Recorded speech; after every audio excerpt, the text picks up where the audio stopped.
gadaa keenya tokko taane galma guddaan keenya. Aadaa keenya ila aadaa keenya tokko taane galma guddaan keenya.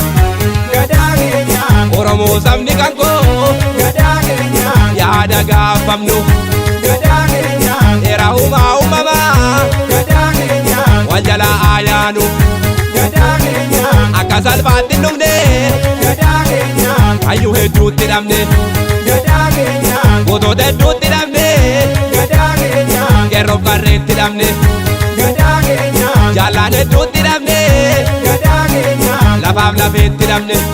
Gadaa keenya ila gadaa keenya tokko taane galma guddaan keenya.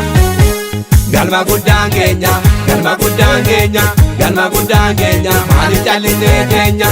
Galma guddaan keenya galma guddaan keenya galma guddaan keenya maaliif callisnee keenya. Sanyii Oromoo sanyii goota yaabasaastu malluu goota innaan innutti meedibbee dhara kan of ta'etu dhugaa dhangala. Sanyii Oromoo sanyii goota yaabasaastu malluu goota innaan innutti meedibbee dhara kan of ta'etu dhugaa dhangala.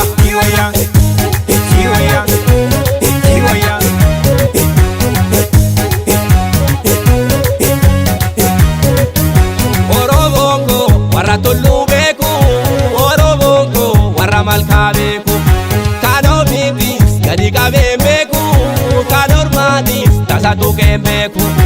Oromoo koo Ka'een irreeffa dhagaa Oromoo koo hora Finfinneetti.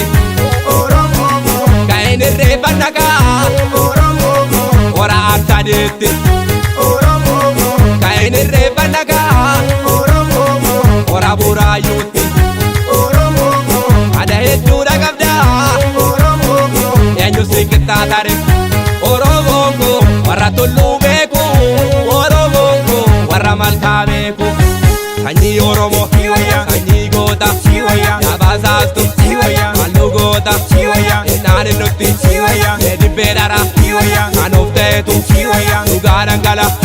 Sanyii Oromoo sanyii goota yaabasaastu malluu goota innaan innutti meedibbee dhara kan of ta'etu dhugaa dhangala.